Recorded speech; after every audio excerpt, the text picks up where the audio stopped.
São 16 horas e 42 minutos, o Direto do Plenário está de volta. Você continua agora a assistir a segunda parte da sessão plenária do Supremo Tribunal Federal. Os ministros já se posicionaram. Você acompanha ao vivo aqui pela TV Justiça.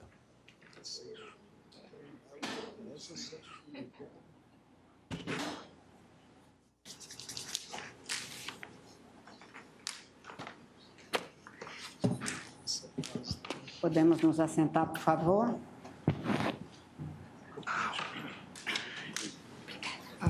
Declaro reabertos os trabalhos dessa sessão plenária do Supremo Tribunal Federal e dando continuidade ao julgamento das arguições de descumprimento de preceito fundamental 395 e 444.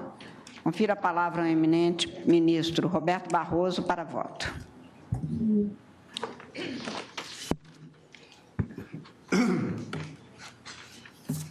Presidente, caros colegas, advogados, estudantes presentes, eu começo o meu voto, em primeiro lugar, cumprimentando o eminente ministro Marco Aurélio pelos 28 anos de admiráveis serviços bem prestados ao Supremo Tribunal Federal e à Justiça brasileira.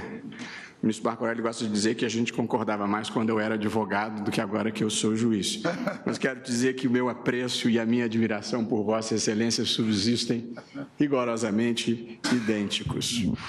A hipótese aqui, presidente, como já devidamente anunciado, é de uma arguição, na verdade, duas arguições de descumprimento de preceito fundamental, que giram em torno do sentido e o alcance do artigo 260 do Código de Processo Penal, cujo texto volto a repetir para encadeamento do raciocínio. Se o acusado não atender à intimação para o interrogatório, reconhecimento ou qualquer outro ato que sem ele não possa ser realizado, a autoridade poderá mandar conduzi-lo à sua presença. A disposição, presidente, me parece simples, clara e corresponde à prática mundial em relação a essa matéria. Não obstante isso, as duas ADPFs, que vou decidir em conjunto, presidente, articulam dois pedidos distintos. O primeiro é no sentido da não recepção pela Constituição de 1988 da parte deste artigo 260 que prevê a condução coercitiva do acusado para fins de interrogatório. Portanto, essa é a primeira discussão, saber se em um processo penal já instaurado o acusado pode ser conduzido coercitivamente para o interrogatório, que é um momento generalizadamente reconhecido como uma prova de defesa. A segunda questão que está posta é um pedido para que se declare a inconstitucionalidade da condução coercitiva para a tomada de declarações de acusados ou investigados em procedimento de natureza criminal como medida cautelar autônoma. Portanto, o segundo pedido é para que, fora de uma ação penal, portanto, antes de instaurada a ação penal, saber se é possível ou não conduzir coercitivamente uma pessoa que esteja sendo investigada. Portanto, no primeiro caso, ele corresponde à textualidade do artigo 260. O segundo caso não guarda qualquer conexão direta com o 260. Eu aqui observo, presidente, porque considero um fato digno de nota, que a Câmara dos Deputados, ao prestar informações, afirmou que o dispositivo impugnado foi recepcionado pela Constituição Federal com status de lei ordinária e pede a improcedência do pedido. O presidente da República, também ao prestar informações, entendeu, aspas, A condução coercitiva isolada não consiste em restrição à liberdade ou qualquer outra espécie de segregação. Outro sim, trata-se tão somente da imposição de cumprimento do dever legal de comparecimento e pede o presidente da República a improcedência do pedido. O Senado Federal, por sua vez, afirma, aspas, a condução coercitiva tem papel de concretizar o direito constitucional à segurança com menor grau de restrição ao direito de liberdade do que uma eventual prisão cautelar, temporária ou preventiva. Penso até que o Senado Federal intuiu a evidência e complementa. Assim, é forçoso concluir que o Estado juiz tem o poder de determinar o comparecimento do acusado ao interrogatório, que é dever do acusado comparecer e que, caso este não o faça espontaneamente, é poder inerente às suas funções do Estado juiz a determinação do cumprimento dessa ordem por meio de condução coercitiva. Portanto, a Câmara dos Deputados, o Presidente da República e o Senado Federal defenderam a validade da norma e pediram a improcedência do pedido. A Advocacia Geral da União, por sua vez, também, depois de ter feito um argumento pelo não conhecimento, que não prevaleceu, ela pede igualmente a improcedência do pedido. E a Procuradoria-Geral da República, igualmente, e aqui representada pela doutora Raquel Dodge, igualmente se pronunciou pela improcedência do pedido. Note-se bem, o presidente da República, as duas casas do Congresso Nacional e os dois órgãos técnicos que se manifestaram nesses autos pediram a improcedência do pedido. Tanto os órgãos eletivos, todos, quanto os órgãos técnicos. Portanto, é necessário um exacerbado ativismo judicial para o Supremo Tribunal Federal sobrepor a sua vontade e a sua valoração dessa matéria por todos esses agentes políticos, eletivos e técnicos, todos eles com assento constitucional. Essa é a primeira observação que eu gostaria de fazer. Em segundo lugar, presidente, eu gostaria de fazer algumas observações iniciais sobre o que essa discussão não envolve. Algumas situações que não guardam qualquer relação com a discussão que está sendo posta aqui, a despeito dos argumentos terem sido suscitados. Primeiro, o caso que envolveu o ajudante de pedreiro Amarildo Dias de Souza, no Rio de Janeiro, na comunidade da Rocinha, não tangenciava a figura de condução coercitiva. O que ocorreu com o Amarildo, tragicamente, foi uma prisão ilegal, sem ordem judicial, seguida do seu desaparecimento e provável homicídio da vítima. Portanto, foi um caso típico de violência policial contra pessoas pobres, que não tem nada a ver com condução coercitiva. Ninguém imagina extinguir a polícia porque ocorreu um caso de abuso. O caso igualmente trágico do reitor da Universidade Federal de Santa Catarina, Luiz Carlos Conselheiro de Olivo, tampouco tem qualquer coisa a ver com condução coercitiva. Nesta hipótese, tratava-se ali de uma prisão temporária, decretada pelo juiz, com, ao que se alega, é preciso esperar terminar a investigação, com uma alegada exposição indevida do suspeito e a espetacularização do procedimento. Mas ninguém imagina extinguir a prisão temporária porque ocorreu um caso de má utilização. Terceiro lugar, um caso que esteve nos jornais e foi objeto igualmente de reflexões, o caso envolvendo a esterilização forçada de uma moradora de rua de nome Janaína. Ali se tratava de uma ação civil pública, tanto uma ação de natureza civil, movida pelo Ministério Público e acolhida por decisão judicial. Ninguém imagina extinguir a ação civil pública porque ela foi mal utilizada em uma determinada situação. Portanto, eu gostaria desde logo de afastar desses casos que foram invocados aqui, penso eu, com todas as vênias, sem pertinência e menos ainda equiparação com tortura do período militar. É preciso não ter estado lá para ver, para comparar um momento difícil que nós vivemos, mas ainda assim muitas vezes melhor do que se vivia naquela época. Aliás, e só para fazer um parênteses, eu verdadeiramente prefiro a Curitiba dos dias de hoje do que a de 1977, auge do regime militar, em que havia tortura, censura, congresso fechado pelo general Ernesto Geisel. Portanto, hoje nós estamos tentando elevar a ética pública e a ética privada do país. Vivemos num país muitíssimo melhor do que o que se vivia em 1977. Tampouco, presidente, se está aqui discutindo práticas ilegítimas, como sejam vazamentos em procedimentos sigilosos, exposição e humilhação pública de condenados, pré-julgamento perpetrado por quaisquer autoridades. Ninguém defende isso, e nem em processo judicial, e nem em inquérito policial, e nem em nenhum ato do Estado. Qualquer um desses desvios deve ser tolerado. Há uma outra reflexão que considero muito importante de ser feita quando se discute casos penais perante o Supremo Tribunal Federal.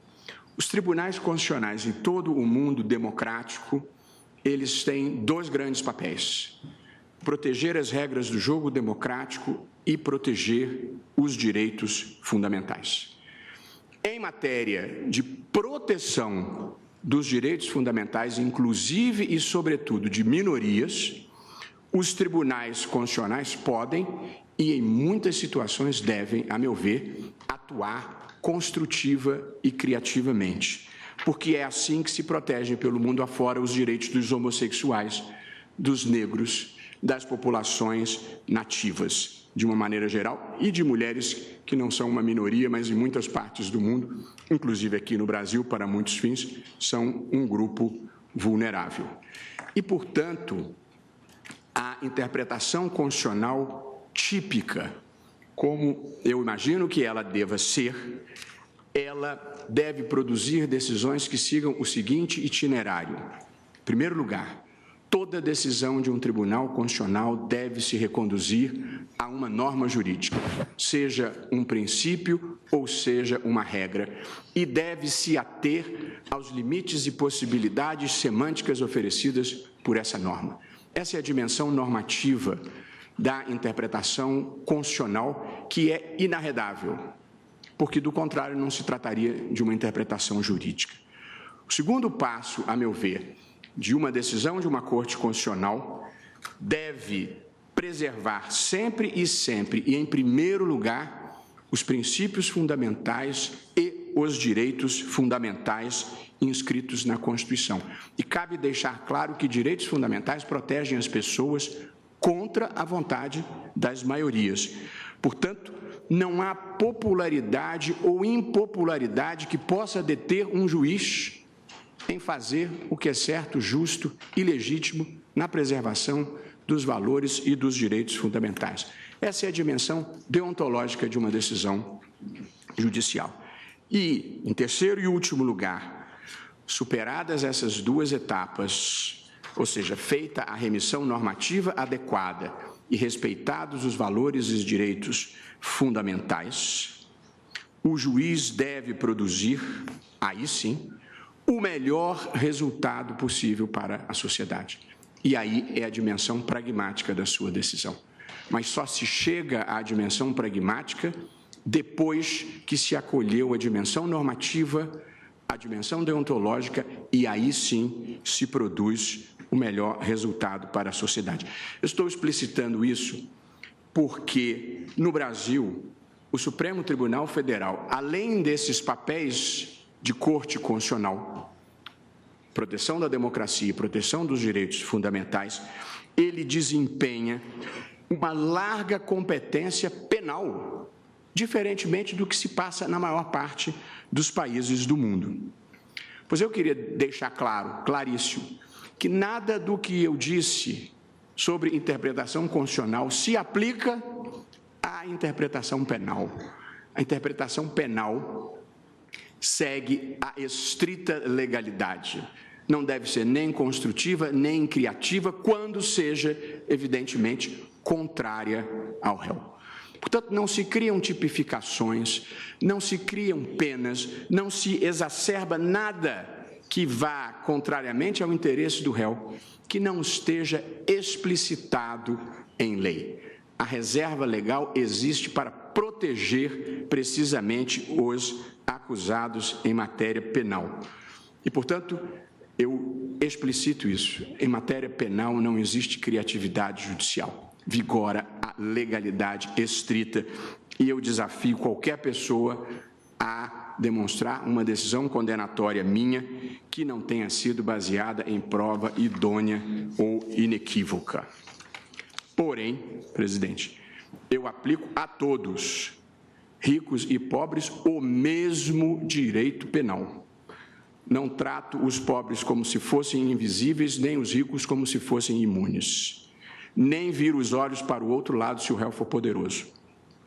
Num país que sempre cultivou uma cultura de desigualdade na qual existem superiores e inferiores, e isso foi destacado no magnífico voto do ministro Luiz Edson Fachin, essa divisão entre os que estão ao alcance da lei e os que estão acima da lei, essa postura igualitária que tentamos implantar aqui, diversos de nós, provoca choro e ranger de dentes.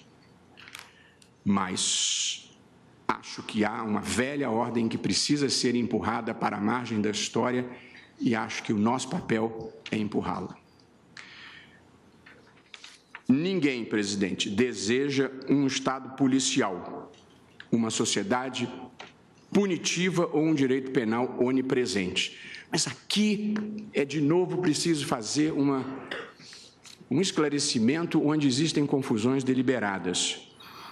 O Estado que pune o empresário que ganha a licitação porque pagou propina ao agente administrativo não é um Estado policial, é um Estado de justiça.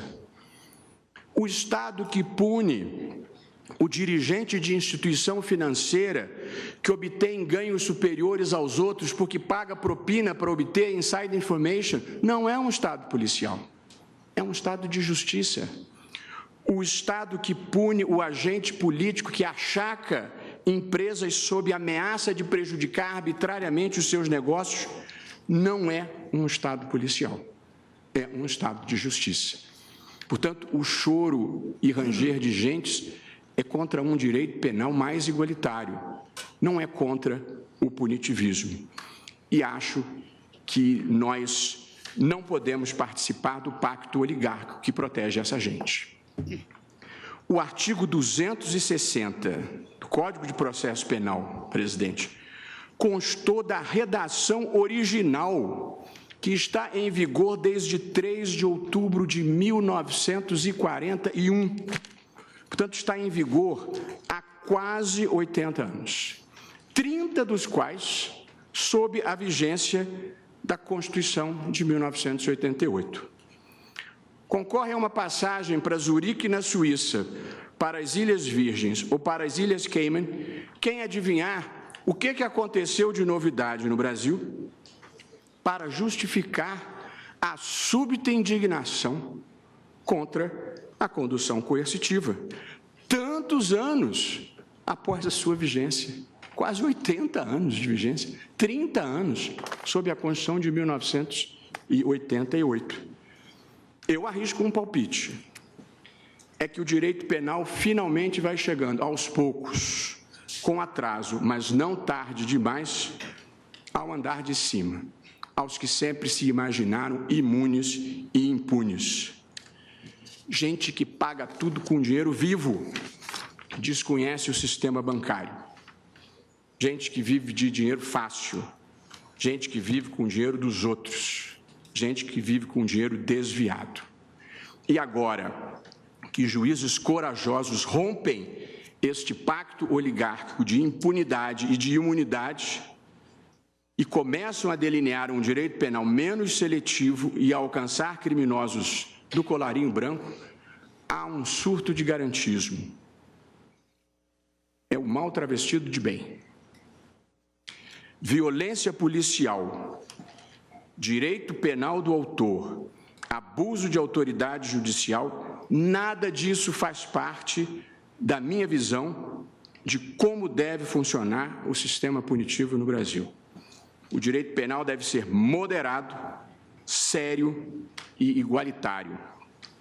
Como escreveu Ademar Borges de Souza Filho, abro aspas, o Estado brasileiro criou uma expectativa de impunidade sistemática para um grupo de pessoas que tradicionalmente dispunham de poder político e econômico.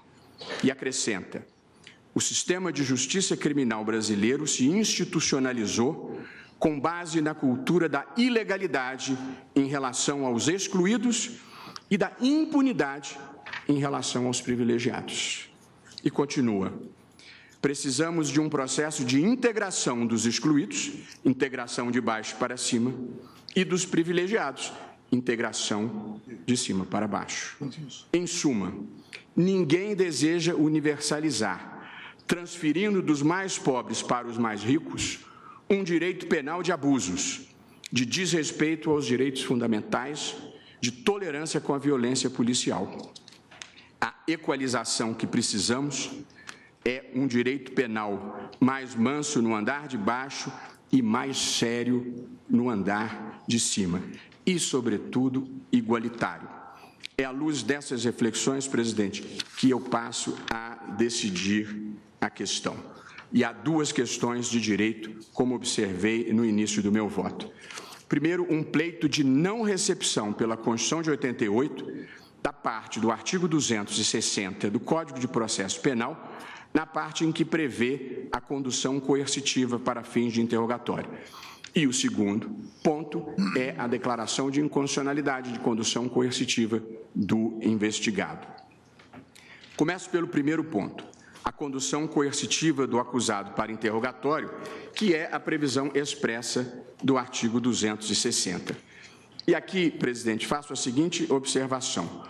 O ato que genericamente se identifica como interrogatório do acusado divide-se, na verdade, em duas partes distintas. Esta é a dicção do artigo 186. Depois de devidamente qualificado e cientificado do inteiro teor da acusação, o acusado será informado pelo juiz, antes de iniciar o interrogatório, do seu direito de permanecer calado e de não responder perguntas que lhe forem formuladas. Portanto, a primeira parte do interrogatório é para a qualificação do acusado e para que se lhe dê ciência, porque ele deve ter esse direito, da acusação que a ele está sendo feita. E a segunda parte do interrogatório é que é a arguição sobre os fatos propriamente ditos. Relativamente à primeira parte, ao comparecimento para ser identificado e tomar ciência da acusação, o acusado tem o dever de comparecer, como respeito à justiça e às necessidades da justiça no âmbito do processo penal. E aqui eu faço uma observação que é muito importante e que me foi passada pelo atual secretário, ministro de Direitos Humanos, é que cerca de 1/3 das pessoas que estão presas ou erradamente ou com o nome errado, ou porque há homonímia, ou porque prestaram informação falsa sobre a sua qualificação. Eu não fiz a pesquisa, mas apenas para documentar que há um problema, sim, em relação à qualificação e à identificação de quem está sendo enviado para o sistema penal.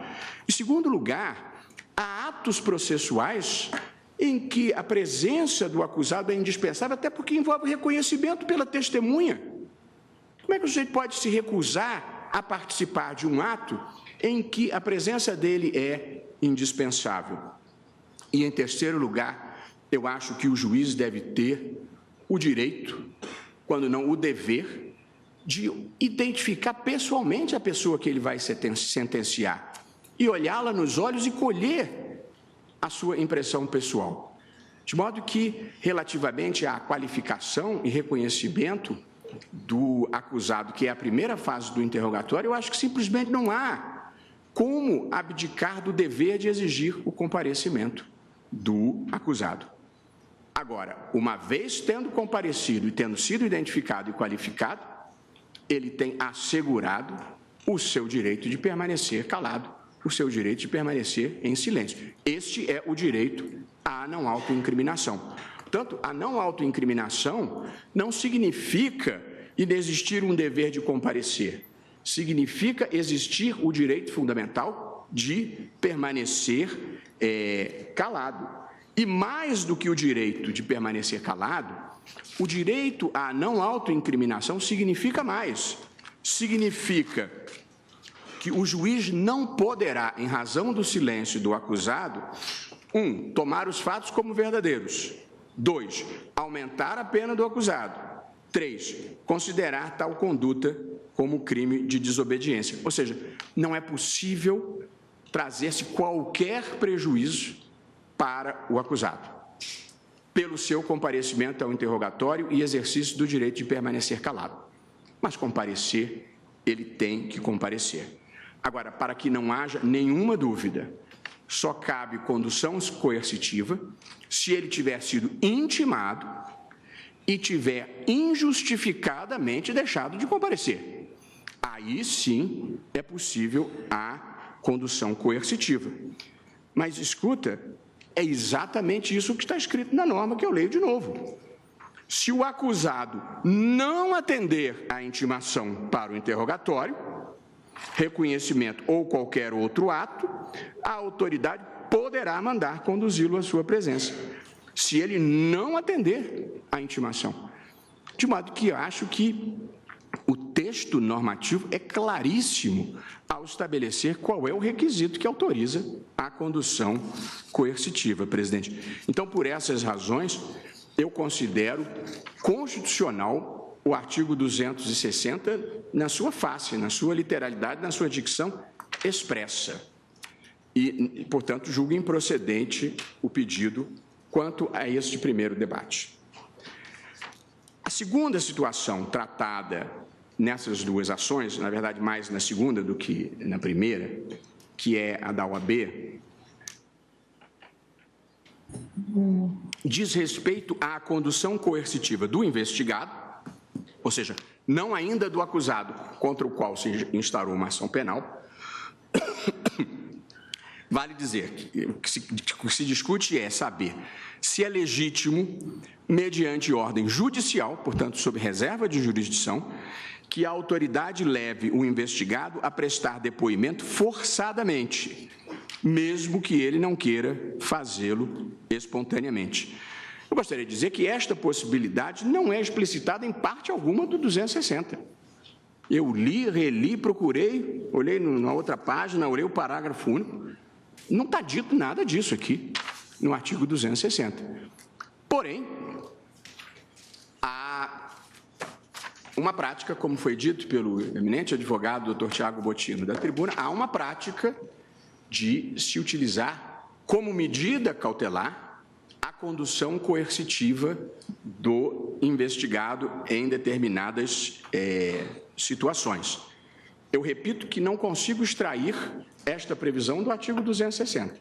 Mais facilmente eu a extrairia dos artigos que cuidam das medidas cautelares penais lá na frente. Porém, eu penso aqui, presidente, e acho que esse é um ponto crucial do debate relativamente à medida cautelar, eu penso que é possível a condução coercitiva do investigado como medida cautelar. E aqui vou fazer um ponto antes de prosseguir. Como regra geral, o investigado deve ser intimado para comparecer sem condução coercitiva e deverá comparecer. Somente se ele, intimado, não comparecer, é que eu acho que ele pode ser conduzido coercitivamente. Essa é a primeira observação importante. Portanto, eu analogicamente estou aplicando o 260, que vale para os acusados, também para os investigados. Mas há uma situação diferenciada que precisa ser enfrentada. É que há situações em que o juiz pode decretar a prisão temporária ou mesmo a prisão preventiva. Portanto, há situações em que o juiz pode decretar uma prisão cautelar, pois nos casos em que ele pode decretar a prisão cautelar, se ele se convencer que a simples condução coercitiva é suficiente para produzir o resultado desejado, é esta a alternativa que ele deve utilizar. A prisão temporária, presidente, vem regulada na Lei 7.960, de 1989, cujo artigo 1º diz o seguinte: caberá prisão temporária, 1, quando imprescindível para as investigações do inquérito policial. São aquelas situações excepcionais em que haja risco de fuga, risco de ocultação da prova, risco de destruição da prova, intimidação de testemunha. Nesses casos, é legítima a prisão cautelar, pois se o juiz entender que, sendo possível a prisão cautelar, ele pode satisfazer a demanda da justiça por mera condução coercitiva, eu acho que seria um absurdo nós dizermos que ele não pode determinar a condução coercitiva, tem que determinar o mais quando ele está satisfeito com o menos. E, portanto, eu penso que aqui o mandamento constitucional da proporcionalidade, na modalidade vedação do excesso, é plenamente aplicável. Se há um modo menos severo de eu atender à demanda da justiça, menos restritivo a um direito fundamental, que é a liberdade de ir e vir, por qual razão nós haveríamos de impor a prisão cautelar, que é um meio mais gravoso? E eu penso que aqui não há sentido em invocar a falta de previsão expressa dessa medida cautelar. Porque a legalidade estrita em matéria penal, ela milita a favor do réu. Portanto, se eu posso ter uma medida alternativa, ainda que não expressa, que é mais benéfica para o réu, por qual razão eu abdicaria dela? Até porque, a meu ver, está implícito no poder de prender, que é mais o poder de mandar coercitivamente. Porque se alguém quiser radicalizar o que seja a condução coercitiva, é uma prisão temporária de curtíssimo prazo.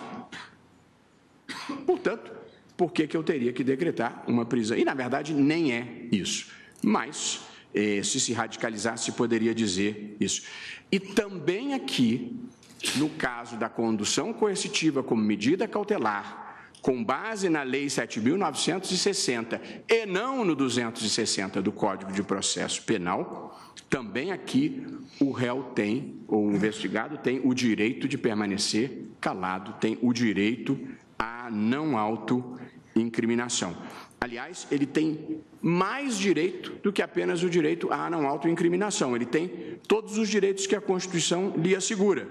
Direito à integridade física e moral, o direito de ser assistido por advogado, muito importante deixar isso realçado, e o direito à identificação dos responsáveis pela sua condução coercitiva.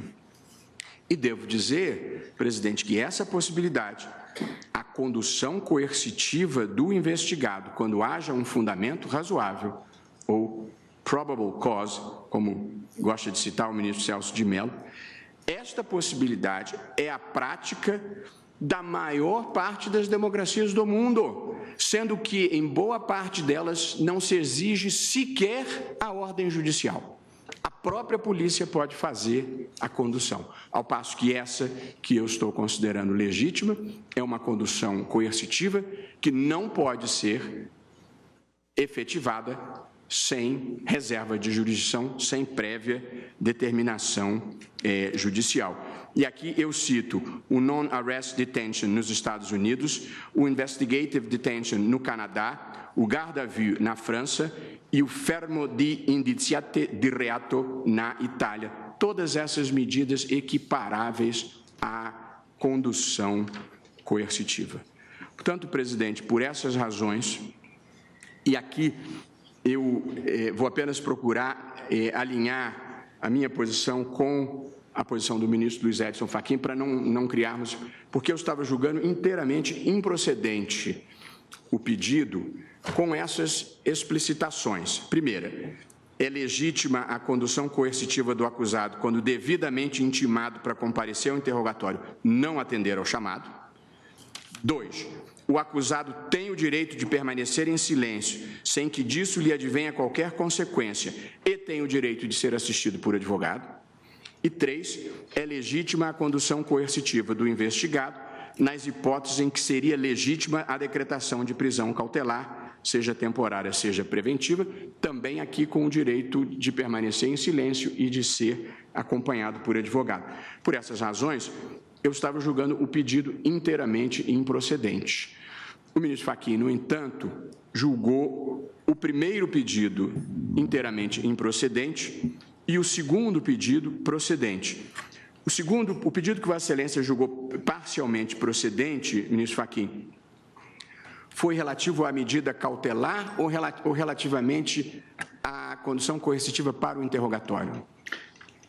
O pedido que acolhi foi o pedido subsidiário da DPF 444, que foi manifestado pelo Conselho Federal da Ordem dos Advogados do Brasil, que requeriu subsidiariamente a declaração da inconstitucionalidade de uma interpretação ampliativa do 260.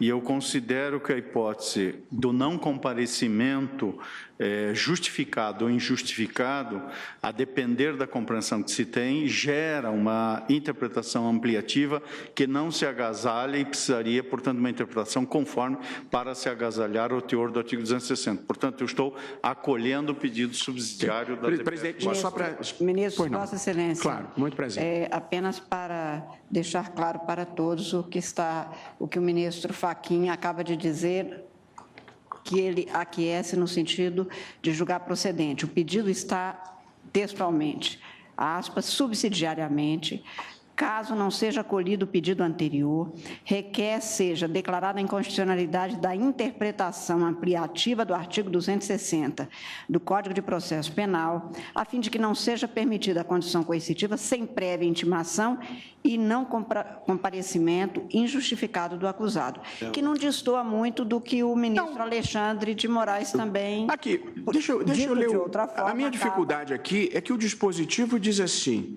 Se o acusado, porque o ministro Fachin considerou constitucional, nas hipóteses que especificou, a condução coercitiva como medida cautelar, tal como eu. Então, nessa parte estamos de pleno acordo.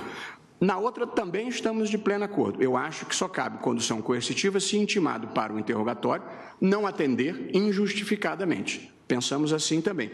Só que eu leio no 260 isso, que diz, se o acusado não atender a intimação para o interrogatório, a autoridade poderá mandar conduzi-lo à sua presença.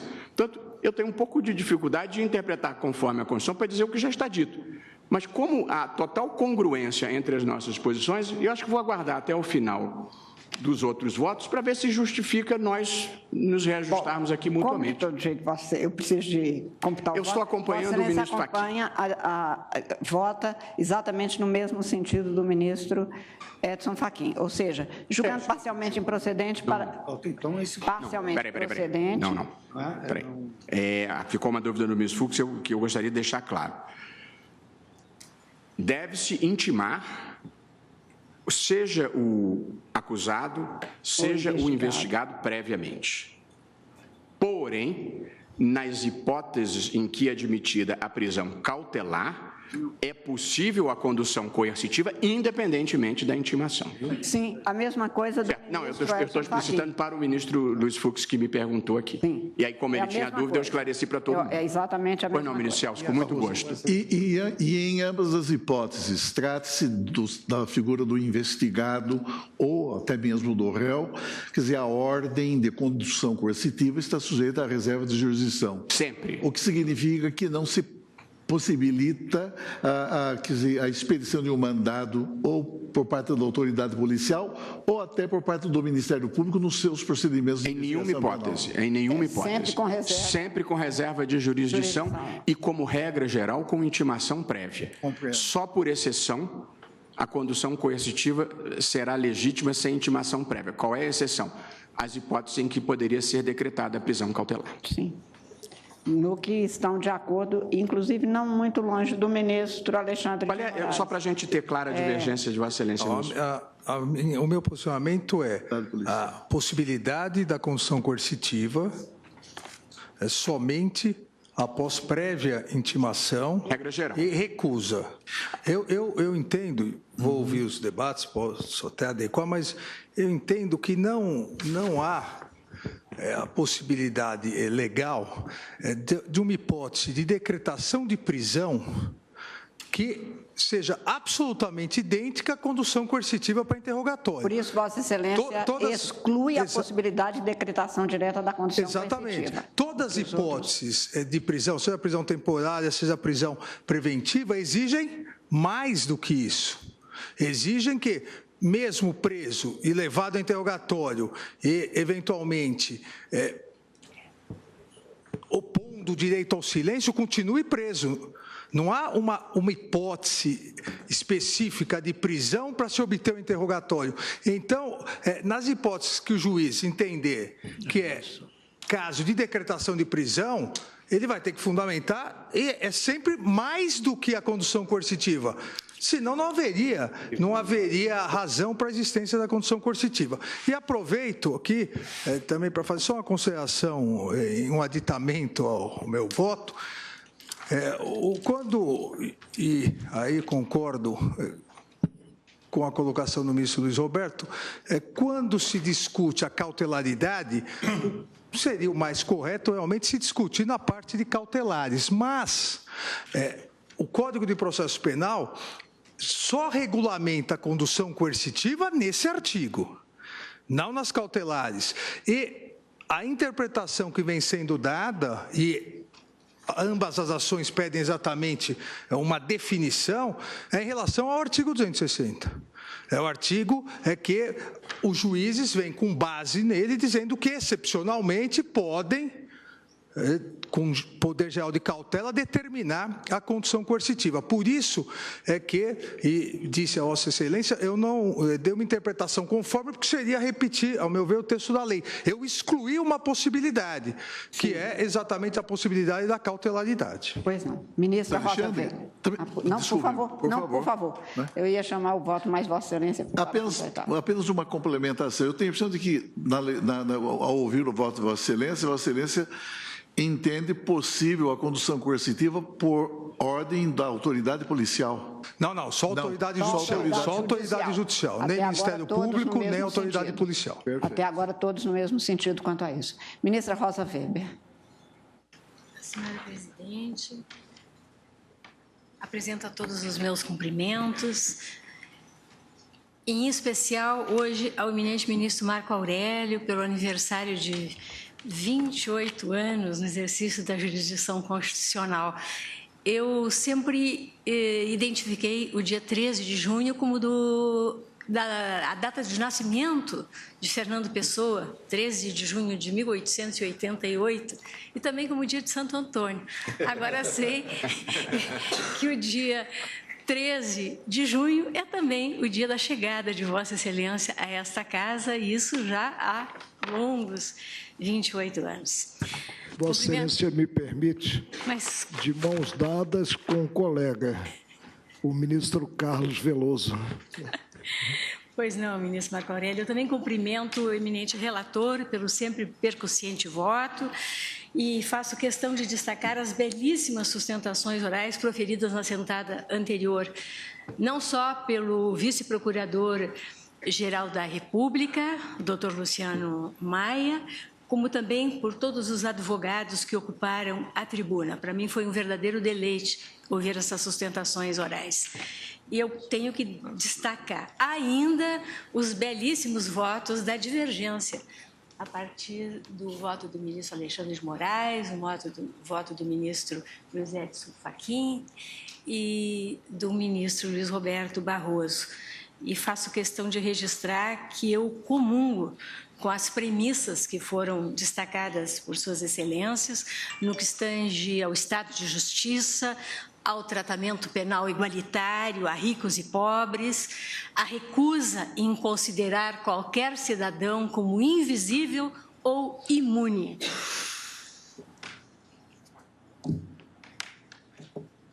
Mas nós vamos examinar, né, senhora presidente, como já amplamente explanado, e à luz da Constituição, e essa Corte é a suprema guardiã da Constituição, duas arguições de descumprimento de preceito fundamental, né, propostas, eu relembro, a DPF 395 pelo Partido dos Trabalhadores e a DPF 444 pela Ordem dos Advogados do Brasil, ambas questionando a condução coercitiva do investigado para interrogatório sob a ótica da rigidez constitucional, objetivando o reconhecimento da não recepção parcial do artigo 260 do Código de Processo Penal pela incompatibilidade com o texto de 1888, no que pertine a garantias fundamentais do cidadão. Um pouco mais amplo também já foi enfatizado, inclusive hoje, o objeto da DPF 395, enquanto questiona a medida em qualquer fase da persecução penal, investigativa ou processual, de modo a alcançar o interrogatório não só do investigado, mas também o interrogatório do réu. Já superamos a fase de conhecimento das ADPFs e, por isso, eu vou me limitar, senhora presidente, a algumas breves observações para fundamentar o meu voto. Já foi lido e relido o artigo 260, mas também, como fez o ministro Luiz Roberto, apenas para ordenar o meu pensamento, eu procedo à nova leitura. Artigo 260 do Código de Processo Penal. Se o acusado não atender à intimação para o interrogatório, reconhecimento ou qualquer outro ato que, sem ele, não possa ser realizado, a autoridade poderá mandar conduzi-lo à sua presença. Há que analisar, reafirmo, a compatibilidade deste texto apenas na parte em que autoriza a condução coercitiva do investigado ou réu para ser interrogado perante a autoridade competente. Não está em jogo a viabilidade da condução coercitiva no tocante a pessoas que ostentam, na fase pré-processual ou processual, outra condição, vale dizer, testemunhas, peritos, sempre condicionada a condução nos exatos termos da lei, e perdoe-me a metáfora, ao seguinte tripé: prévia intimação, não comparecimento e ausência de justificativa hábil para o não comparecimento.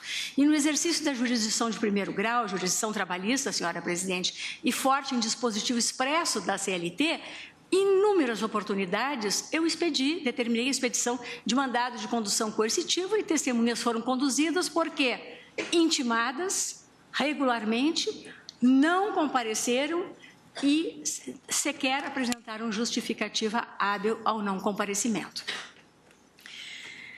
Em qualquer hipótese, sendo indiscutível que a condução coercitiva possui caráter restritivo da liberdade, é imprescindível esteja essa restrição à liberdade do indivíduo em consonância com os parâmetros constitucionais vigentes, a cumprir uma função que a legitime perante o ordenamento jurídico. Sabido que, em sua essência, as medidas cautelares pessoais são válidas para permitir a regularidade da instrução processual ou assegurar a aplicação da lei penal, possuindo, em regra, características instrumentais no sentido de preservar a rigidez ou a eficácia do provimento jurisdicional, no caso do processo. Nessa linha, a condução coercitiva para o interrogatório é medida restritiva de liberdade desprovida, a meu juízo, e eu rogo aqui toda a vênia às compreensões contrárias, é medida, e repito, restritiva de liberdade desprovida, a meu juízo, de justificativa cautelar na linha, agora, há pouco ainda reafirmada pelo ministro Alexandre, porquanto a Constituição Federal estabelece, entre o rol de garantias constitucionais, o direito ao silêncio, o direito à não autoincriminação, consagrando um modelo de processo penal que prioriza a voz do acusado como forma de autodefesa e não como meio de prova, o que foi lembrado, a meu juízo, com muita acuidade da tribuna pelo Dr. Tiago Bottino. Daí resulta que, não se fazendo presente para o investigado ou réu o interrogatório como imposição legal, a sua condução sob vara para este fim, diante do seu não comparecimento a despeito de prévia intimação da autoridade policial ou judicial, confronta, na minha visão, enquanto medida restritiva de liberdade, com o texto constitucional. Eu recordo que, a teor do artigo 5º, 63 da Constituição, aspas, o preso será informado de seus direitos, entre os quais o de permanecer calado, sendo-lhe assegurada a assistência da família e de advogado. Fecho aspas. Também, por óbvio, e bem o destaca a doutrina, aspas, poderá permanecer calado o acusado solto, bem como qualquer pessoa que se encontre na situação fática equiparada à de acusação, mesmo que, por exemplo, tenha sido arrolada como testemunha. Fecho aspas, estou citando o magistério de Gustavo Henrique Badaró. E no voto, por óbvio, eu cito as fontes, senhora presidente. Eu repasso a seguir doutrina, em que entende-se tratar o direito ao silêncio de garantia extensível ao investigado, indiciado ou réu, e abranger todas as fases da investigação e do processo por sua conjugação com a ampla defesa e a presunção de inocência. Especificamente, estou citando Nutti, Najib Slaib, filho, e Eugênio Pacelli. Nessa Suprema Corte, também já se entendeu que, aspas, o direito ao silêncio, enquanto poder jurídico reconhecido a qualquer pessoa, relativamente a perguntas cujas respostas possam incriminá-la, fecho aspas, estou citando, como sempre, o ministro Celso de Mello, HC 79.812, volto a abrir as aspas, corresponde à garantia fundamental intrínseca do direito constitucional de defesa e não pode ser interpretado em seu desfavor. Fecho aspas, e aqui a citação é do ministro Gilmar Mendes, no HC 91.514, 2008. O interrogatório apresenta-se, portanto, a meu juízo, tanto ao investigado como ao réu, a partir da Constituição de 1988, como a faculdade de, após a devida orientação profissional, se assim o entender, apresentar sua versão dos fatos e, enquanto faculdade, só ao investigado ou réu cabe exercê-la ou não. Assim, renovando o pedido de vênia, concluo. A garantia constitucional de permanecer em silêncio impede qualquer imposição legal ou judicial ao investigado ou réu para efeito de interrogatório a qualquer autoridade. E mais, nenhuma consequência a ele desfavorável pode advir desta opção. Reitero, se a narrativa dos fatos pelo investigado ou réu, em qualquer modalidade de interrogatório, é ato facultativo, acompanhado das garantias seguintes: direito de entrevistar-se prévio e reservadamente com seu defensor, direito de ser cientificado do inteiro teor da acusação, direito de ser informado expressamente sobre o direito de permanecer em silêncio, nada justifica, data vênia, comparecimento forçado sob vara para sua realização. E como decorrência do direito constitucional ao silêncio, apresenta-se ao imputado, na minha compreensão, com todo respeito, repito, aos que entendem de forma diversa, o direito de não comparecer ao ato investigativo ou processual designado para ouvi-lo sobre os termos da acusação. Vale dizer, se não está obrigado a depor, não pode ser obrigado a comparecer para fazê-lo. Esse entendimento certamente contraria a compreensão de que a constrição pessoal para interrogatório, principalmente durante as investigações policiais, constitui uma oportunidade importante para a colheita de elementos da infração, a impedir combinação de versões pelos acusados, bem como eventual influência nas diligências de buscas e apreensões. Nada obstante, vale-me do magistério da professora Maria Elizabeth Queijo, aspas, referida objeção traz à tona a questão atinente à opção do processo penal entre a prevalência do interesse social na eficiência da persecução penal e do mito da verdade material sobre a tutela da dignidade e liberdade do indivíduo, que não deixa de ser também de interesse público. Trata-se, em resumo, da escolha do legislador entre um processo ético, ditado por regras de respeito à pessoa e repulsa às arbitrariedades estatais, e um processo que busca a verdade a qualquer custo, inserido no modelo inquisitorial. A obra é o direito de não produzir prova contra si mesmo. Não é possível, de qualquer forma, senhora presidente, na minha compreensão, divorciar a análise da redação do artigo 260 do CPP, Decreto-Lei de 1941, do momento histórico em que editado sob a vigência da Carta Autoritária de 1937. Aqui, eu faço algumas observações que aqui no momento são desnecessárias e que dizem com o artigo 198 e com o artigo 186, né, que teve sua redação alterada pela Lei 10.792 de 2003, quanto às consequências do silêncio, hoje vigorando que o silêncio que não importará em confissão não poderá ser interpretado em prejuízo da defesa. Portanto, a redação do artigo 260, prossigo eu, pela condução coercitiva do acusado para interrogatório, consentânea com a ordem constitucional de então, autorizava a utilização do silêncio do acusado como elemento de convicção judicial, inclusive para decretar a condenação do réu. Seguia-se, naqueles tristes tempos, a linha autoritária. Quem cala, consente.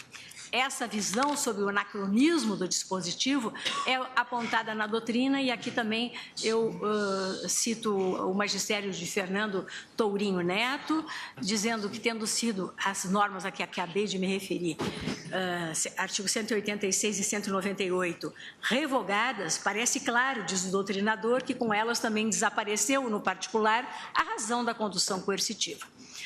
Volto a um texto meu dizendo que a redação do artigo 260 do CPP não se compatibiliza no ponto impugnado com os novos tempos trazidos pela Constituição, que está a completar 30 anos agora em outubro.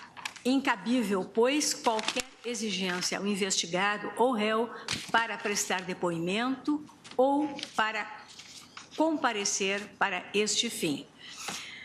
Nessa linha, senhora presidente, voltando no meu voto escrito, que vou juntar aos autos, a trazer doutrina a respeito do tema e ainda manifestação aqui da nossa casa, da lavra do ministro Eros Grau, em 2008, no HC 95.009, eu concluo no sentido da procedência dos pedidos principais deduzidos nas duas arguições em exame, destacando que com também todo respeito às compreensões contrárias, que o tema da condução coercitiva para a simples qualificação do investigado, como também para o reconhecimento, não está, a meu juízo, em jogo. Incólume a parte final do dispositivo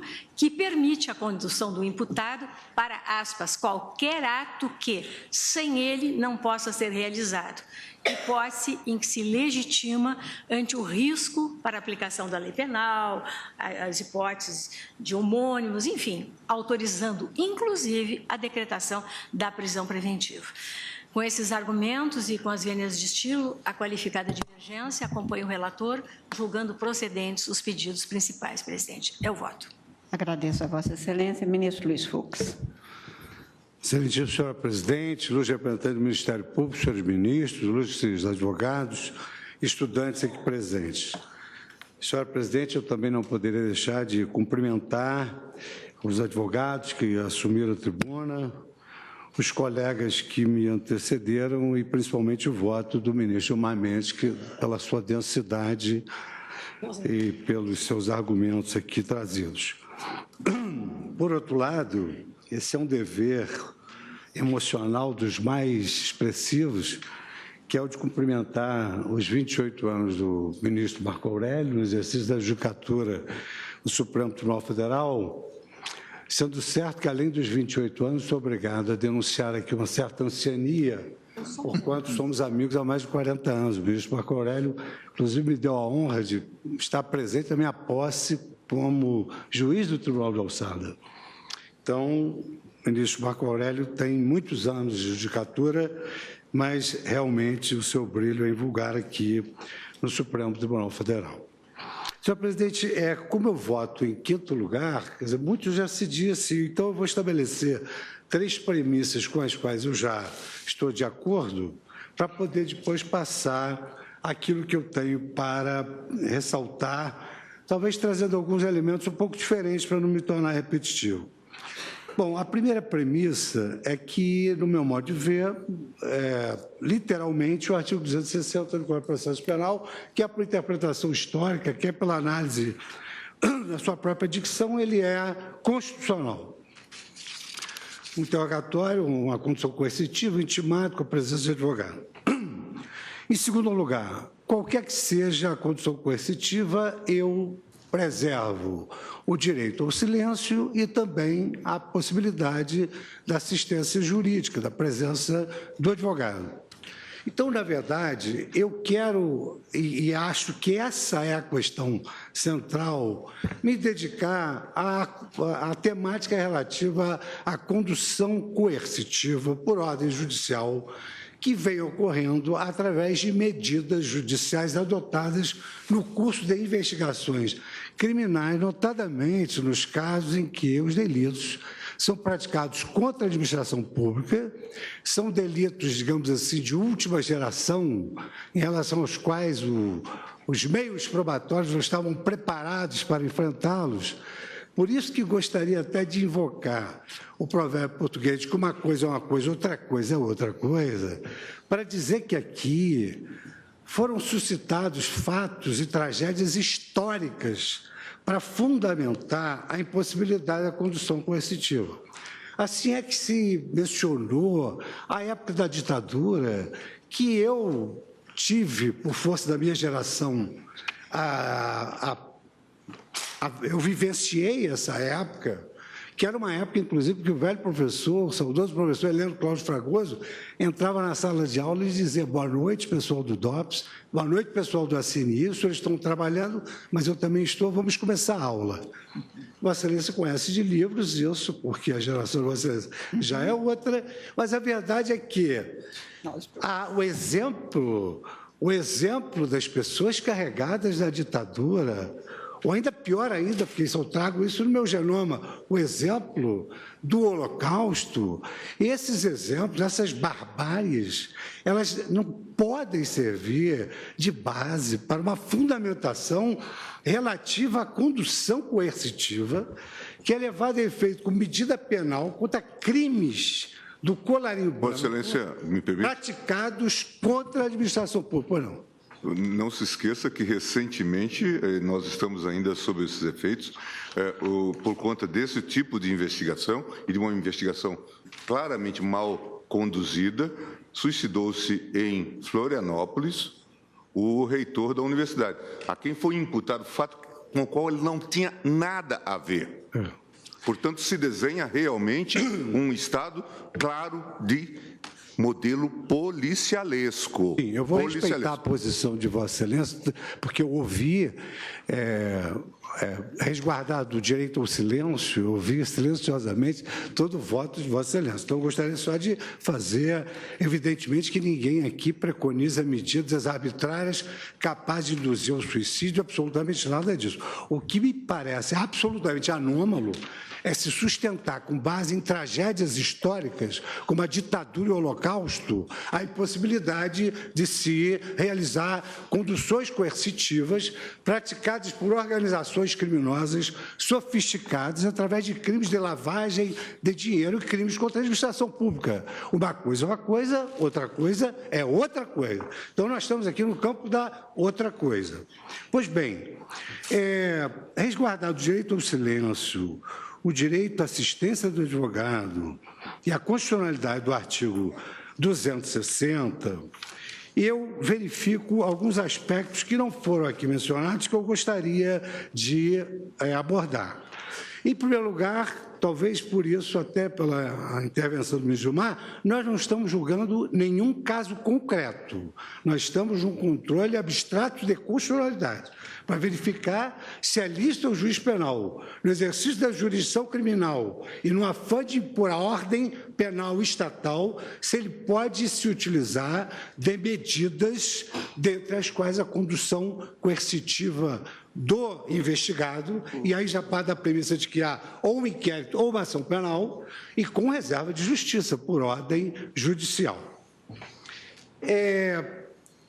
Em primeiro lugar, eu entendo que a condução coercitiva, ela é, digamos assim, engendrada porque são atos que dependem única e exclusivamente do investigado. Então, o ato é personalíssimo e ele precisa prestar a sua colaboração.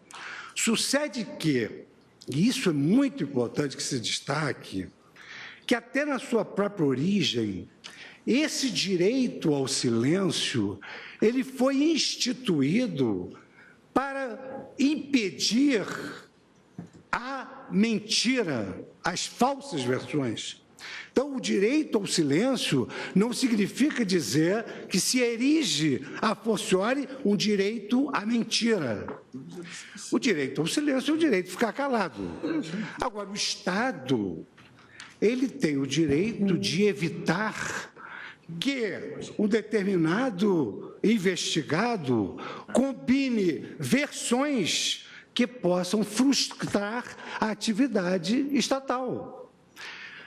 Aqui foi mencionado, evidentemente, o fato de que, quando se pretende violar a instrução penal, quando se pretende combinar versões que trazem malogro para a prova dos autos, nós estamos diante de um perigo in mora para o processo. E quando nós estamos diante de um perigo in mora para o processo, entram em cena as denominadas medidas cautelares. As medidas cautelares são medidas de preservação do resultado útil do processo civil ou do processo penal. Não se pode impedir que o juiz que vai ter o dever de julgar não possa estar municiado dos elementos necessários para que possa plasmar a sua decisão. Ora, o que a lei prevê? O que a lei prevê para impedir a frustração da instrução criminal? A lei prevê a prisão preventiva. Cabe prisão preventiva toda vez que o réu pretenda frustrar a investigação criminal. E, evidentemente, que se um investigado que tem direito ao silêncio, que é combinar versões para frustrar a instrução criminal, evidentemente que aí entram em cena as medidas cautelares. A mais rigorosa é a prisão preventiva. Mas aqui, muito bem destacado pelo ministro Barroso, a medida de condução coercitiva é alio, porém minus. É uma medida diferente, porém menos. É muito menos do que a prisão preventiva, a condução coercitiva. E, nesse particular, o que ocorre é que o impedimento da condução coercitiva e essa controvérsia que ora se trava visa, evidentemente, a viabilizar, de alguma forma, a destruição de provas. Porque a condução coercitiva, quem trabalha nos processos penais, tem verificado que ela é útil ao resultado do processo penal. Porque, através das conduções coercitivas, as partes têm oferecido elementos de convicção ao juízo. Então, digo eu que o direito ao silêncio não é o direito de destruir provas e nem o direito de obstar a instrução criminal. É um direito de não incriminação. Ou seja, o acusado ele não pode ser o que a doutrina anglo-saxônica denomina de witness against himself. Então, pode ser uma testemunha contra ele mesmo. Esse é o direito ao silêncio. Mas se é verificado que a parte pretende frustrar a instrução criminal, é claro e evidente que o direito dispõe de instrumentos capazes de evitar. Na própria sede anglo-saxônica, de onde promana o direito ao silêncio, os professores Alex Stein e Daniel Seidman, fazendo análise do direito ao silêncio à luz da quinta emenda, num belíssimo trabalho publicado em Harvard, The Right to Silence, eles assentam que não se pode transmudar o direito ao silêncio ao direito de combinar versões, ao direito à mentira em detrimento da sociedade, que é o que ocorre quando se combinam versões para frustrar a instrução penal. E eles concluem nessa obra, que é tratada à luz da quinta emenda, que deu a ratio do direito ao silêncio, eles concluem que o superdimensionamento desse direito não pode ser levado a cabo a ponto de interditar o Estado de promover a aplicação do ordenamento penal, fazendo coro com aquilo que afirmaram o professor Roberto Alexi, que o Estado tem o direito fundamental de fazer valer a sua ordem penal.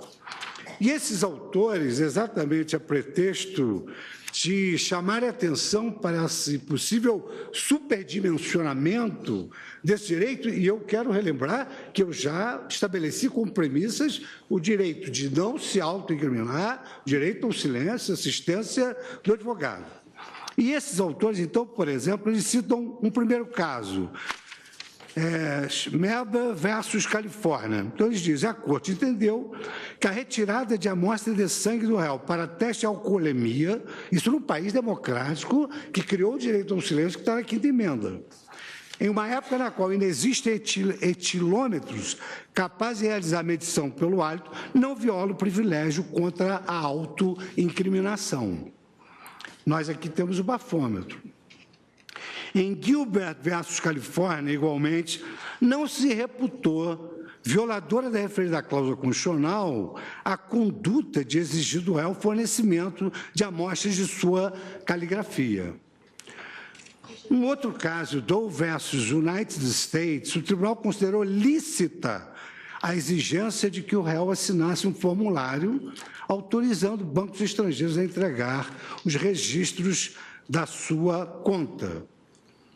Ao contrário do que o senso comum pode sugerir, a garantia contra a autoincriminação, que é uma garantia que eu aqui assento como é imperiosa e necessária, não equivale a um salvo-conduto para que o réu obstrua a instrução penal impunemente. É também o que aponta o professor William Stunz, ao afirmar: quando a aplicação comum do privilégio contra a autoincriminação parece causar algum risco aos poderes do Estado regulador, a Suprema Corte americana frequentemente limita esse privilégio. E aí cito o caso Brogan versus United States, em que a Suprema Corte dos Estados Unidos, e ela é citada porque ela é a guardiã da Quinta Emenda que deu ensejo ao nosso direito ao silêncio. Decidiu a Suprema Corte que a garantia contra a autoincriminação não confere ao investigado o direito de prestar declarações sabidamente falsas. Assentou a Corte que nem o texto, nem o espírito da Quinta Emenda da Constituição Americana conferem um privilégio para mentir. E no direito brasileiro não há um direito do investigado réu a combinar falsas declarações com outros suspeitos. Então, como é que tem sido utilizada a condução coercitiva concedida pelos magistrados brasileiros? Tem sido concedida sob o palio da tutela cautelar. E o que é tutela cautelar, senão um instrumento a serviço do processo, que é um outro instrumento? Ou seja, essa tutela cautelar, ela participa exatamente da ratio das medidas cautelares diversas da prisão. Que eu já afirmei, a prisão é muito pior. O ministro Barroso fez esse destaque aqui também. Aqui há uma medida que é outra medida, porém menos. Só para não perder o meu raciocínio, já passo a palavra a Vossa Excelência com o maior prazer. Então, o que diz o artigo 319 com medidas cautelares diferentes da prisão preventiva? O juiz pode decretar o comparecimento e juízo nas condições fixadas por ele para ser informado ou para que haja uma justificativa de atividades. O juiz pode proibir que o investigado mantenha contato com pessoa determinada.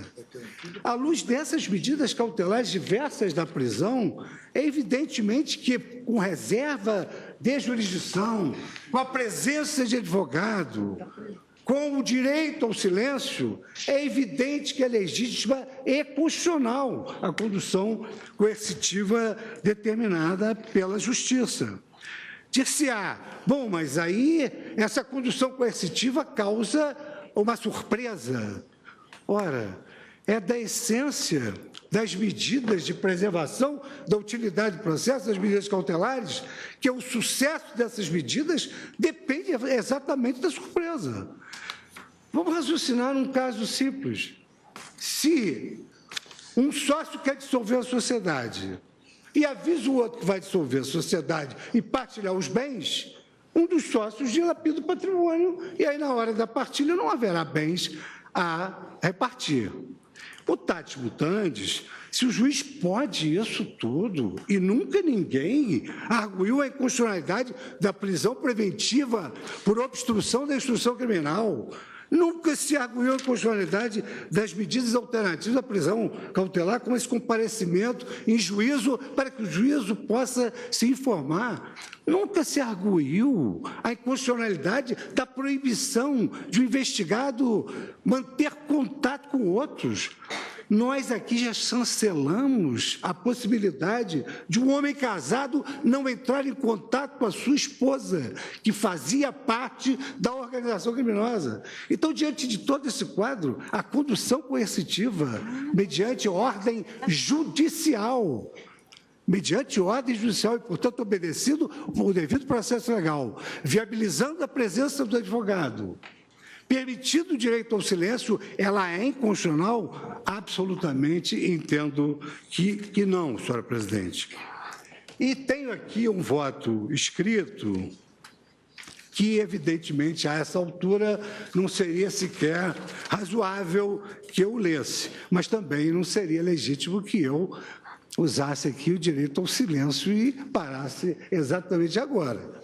De sorte que eu gostaria, então, senhora presidente, de concluir que o artigo 260, no meu modo de ver, é constitucional.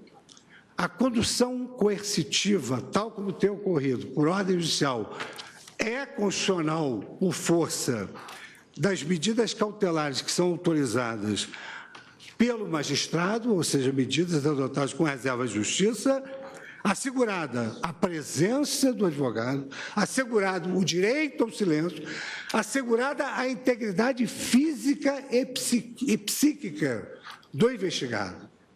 Evidentemente que qualquer abuso, qualquer erro deve ser coibido.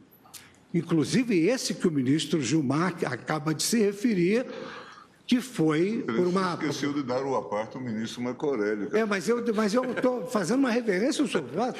Vossa Excelência não tem legitimidade para reclamar de uma parte que eu não dei. Então, na verdade, esse respeito à integridade física, à integridade psíquica do acusado, leva também aos cuidados no momento dessa condução coercitiva. Por que o Supremo Tribunal Federal autorizou excepcionalmente o uso das algemas? Autorizou excepcionalmente o uso das algemas na preservação de um investigado que pode ter um abalo psíquico capaz de se suicidar. E, evidentemente, que o Estado deve se prevenir contra essas questões. Então, senhora presidente, sem obedecido o direito ao silêncio, a não incriminação, reserva de justiça, presença de advogado e de familiares, no meu modo de ver, com a devida vênia constitucional, a condução coercitiva do artigo 260 e a condução coercitiva que tem produzido resultados muito eficientes nesses processos modernos de criminalidade de última geração, para a qual essa criminalidade, para a qual os meios probatórios estavam muito ainda incipientes para enfrentá-la. Ministro Marco Aurélio, Não, já saiu. Então, o ministro Marco Aurélio abdicou do direito ao seu aparte. Então, que precluiu. Ou então ficou aborrecido. Por causa do tempo. Decurso de tempo. Mas, de qualquer maneira, senhora presidente, com todas as homenagens ao ministro Marco Aurélio, é assim que eu vou. Então, está julgando improcedentes as ações? Estou acompanhando... Porque o ministro Fachin, que foi o primeiro a divergir, então, com a parcial procedência, no sentido por eles estabelecido. Pois não. Senhora presidente, me permite uma pequena observação, só porque eu vi com toda atenção o voto do ministro Fux, e que foi posterior, logo, imediatamente após o meu. E eu queria deixar bem claro que eu entendo que a minha compreensão diz com a condução coercitiva para efeito de interrogatório, única e exclusivamente.